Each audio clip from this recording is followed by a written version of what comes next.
Alright folks, the Kampfpanzer 07P early model, special tier 10 German heavy tank for the upcoming assembly shop number 3. Now this vehicle debuted on the Supertest about 5 months ago and it got dramatically changed in the meantime because DPM was about 2,200. Now it's 2,700, so a lot more respectable. But let's see if this vehicle is worth it after all the changes. A small change in stats like aim time or penetration, but it has been a while.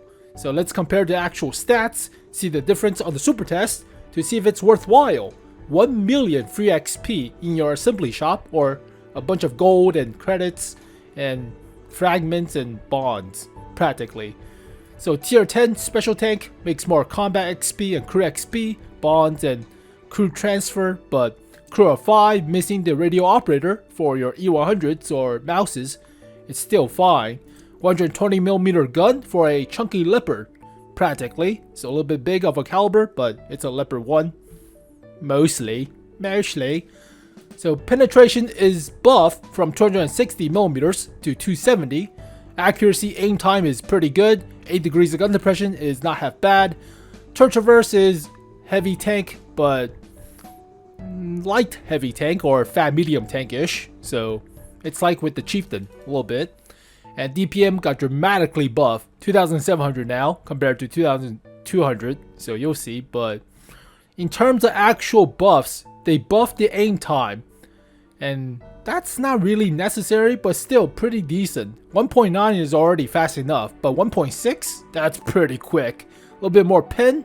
High explosive got nerfed in terms of shell velocity by 100 meters per second, but originally it was 60mm of pin for non-plastic head or high explosive plastic compared to 110 now. So a lot better penetration compared to the Supertest with the high explosive round. So intuition is pretty necessary, but let's take a look at the armor.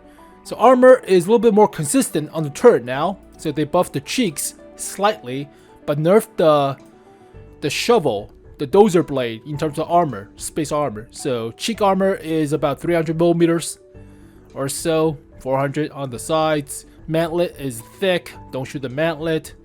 Beneath the mantlet might be weak, but that's not reliable. So main weak spot is still the commander cupola. It's not big, but still not small like a actual Conqueror, Super Conqueror, or like with the Chieftain. So it is still prominent, and with only 8 degrees gun depression, you'll likely hit this thing more effectively than with the Conqueror, or the Chieftain for that matter. Upper plate is about 250 at the dozer. If you angle it slightly, or if you gun depress, it's a little bit more effective. So always haul down, don't expose your lower plate. Lower plate is about 200mm, so don't expose your lower plate. You could side scrape. It is 100mm above the tracks, which is not half bad, but only 70 between the tracks. Also exposing your engine deck slightly with only 30mm, so don't do that. But the armor has been a little bit more consistent compared to original stats. So originally it has a little bit strips of 160mm, so not as effective as the 190 now. So turret armor is more consistent with more plating, as you can see here, more diversity in terms of plating. But they nerf the actual dozer blade, so remove this chunk right here on top. So remove about 20 plus 20mm of space armor, so reducing the effective armor on the upper plate. However, they buff the lower mantlet from 25.4 to 145. So this part underneath the mantlet is more strong, therefore blocking more shells. So always haul down, don't go non-haul down practically. You could side scrape, but not recommended. Don't really side scrape. Mobility wise, pretty hefty for a heavy tank. It's a fat medium, so about 17 horsepower per ton ratio with 50 kilometers per hour top speed. That is pretty good. Reverse speed is also decent. Weighs not half bad. You could go ramming with it too, with space armor at the front. So hull traverse, fat medium tank practically, but yeah, put a turbocharger or the experimental mobility thing, experimental turbocharger thing, not half bad. Camo, heavy tank, but not as bad as the super heavies. And view range 410, which is still pretty good. So already showed the comparison with the main battle tank B and the Chieftain, but this thing has been dramatically buffed along with the main battle tank B. So originally DPM on this machine was pretty bad. So originally reload time was 12 seconds on the Supertest, and penetration was not as good, but it had a little bit more alpha. Same gun depression, same accuracy, same aim time. It got nerfed and then rebuffed. Horsepower per turn ratio is about the same. Same goes with the traverse. Faster turret traverse now compared to originally 26. So, yep, pretty much the same. But high explosive got buffed. It's 110 now, right? Or I think it's 110 now. It's 110 now. So they buffed the high explosive dramatically. It's more worthwhile too, and more alpha for the high explosive. Not half bad. All right. So originally it was 2,200 DPM. It has more alpha by 10, but yeah, that reload time is kind of crap. Same goes with the turret traverse. So dramatically firepower buff. No question. Mobility is practically the same. So that's nice. Same goes with the camo and the view range, but a little bit more consistent with the turret armor. Not as much with the dozer blade or the shovel in the front. But holy crap. Originally DPM on the main battle tank B is also not as good. Only 2,500. Oh. It got nerfed, but it got buffed recently back to 2,600 or so. Yeah, DPM not as good as the Chieftain. Hopefully this thing will ease out the Chieftain in pub matches. Hopefully. I doubt it. Mostly because of the cupola, but debatable, right? Very debatable. It's every man's Chieftain. Well, then again, you have 100. Oh, you only have 5,000 vehicles for 1 million free XP. That's still dramatic. You don't have that many vehicles to go around, but comparison wise, yeah, about the same pen, about the same alpha, about the same DPM too now, so that's pretty good. This thing has the best accuracy and the best aim time. 1.6 is pretty quick. Not as good gun depression though. Or turret traverse speed is fast though. Only 31 for the Chieftain. That seems slow to me, huh? Well, horsepower per turn ratio is the best out of all of them. Same goes with top speed. Not half bad. So every man's Chieftain practically. I kind of like it. Now obviously you'll want, I would say, if this is a special vehicle, put a rammer. Duh, give it more DPM. 3,100. Holy crap. 0.15 accuracy dispersion is alright, but you could make this thing into, let's just do this over here. So I'll probably put rammer.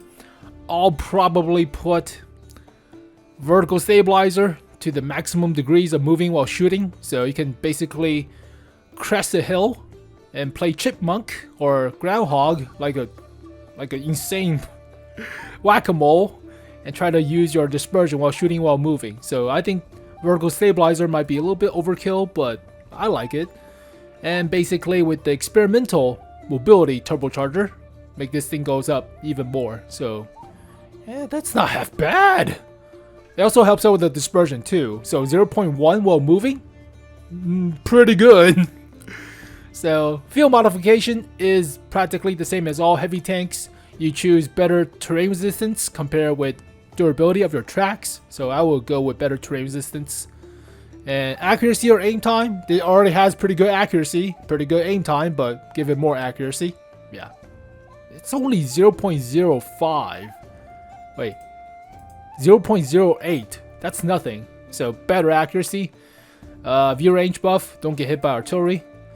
And firepower slot, even though you don't have any normal equipments, so that doesn't matter. Reverse speed or traverse speed. You already have pretty decent traverse, so go with better reverse speed, I think. Oh, that's not it. There we go, 20. That's pretty decent. You already have decent enough traverse. You don't really need more traverse, right? Yeah, turret traverse is already decent enough. And finally, reinforced hull or durability of the hull. Lightweight hull, high explosive and ramming damage, crew protection, dispersion while moving. it doesn't change much in terms of dispersion, so might as well put better survivability for your crew. In terms of penetrating the cupola, I would say better survivability. So overall, this vehicle is actually not half bad now. It's like a 7.5, like a 7? It's pretty good. Originally, I think I rated it like 6.5 back in March of this year. So originally the DPM sucked, right? But I gave it a 6 out of 10. Now it's 7.5. It's more consistent with the armor too, and they up armored as well as upgunned the vehicle without reducing the mobility. So I would still say 7.5, maybe 7. It's more consistent with the Leopard or the Lion, and more consistent than the 780 in my honest opinion, because there are a lot more hull down positions than actual use of the 780. Also, 780 also has the weak spot, but they all have the weak spots. Yeah, this thing is like a 7.5 now. It's pretty decent. Well, there you go, folks. Good luck with your assembly shop, inputting all your resource. If you don't have the resource, then that's unfortunate, but yeah, that's a milking process nowadays. Wargaming has starting to milk the crap out of the player base dramatically. So we already gotten the Lion for assembly shop, and then the auction for the Monkey King 121, the Mars, the St. Patrick's Day boxes. So yeah, there was a lull, there was a break between like March or April to July. So it's been a while. Time for a remilking of the player base, but we'll have to wait and see. Well, there you go, folks. Hopefully you guys enjoyed the video. Good luck with your bids or your input of your resource. If you miss out, then it's not that big of a deal. I mean, there are other vehicles like the Super Conqueror, still pretty good as a normal tank, but hey, Wargaming has to make money. It has to milk us dry for the third time. So the skin will obviously be different in terms of environment. So they will have a different camo per environment as well. You'll get your special number thing. That doesn't matter much, but hey, it's still fun to look at, right? But as always, thank you guys for watching this video. Hopefully you guys enjoyed it. I'll see you guys next time. Peace. 雨はいつか止むのでしょう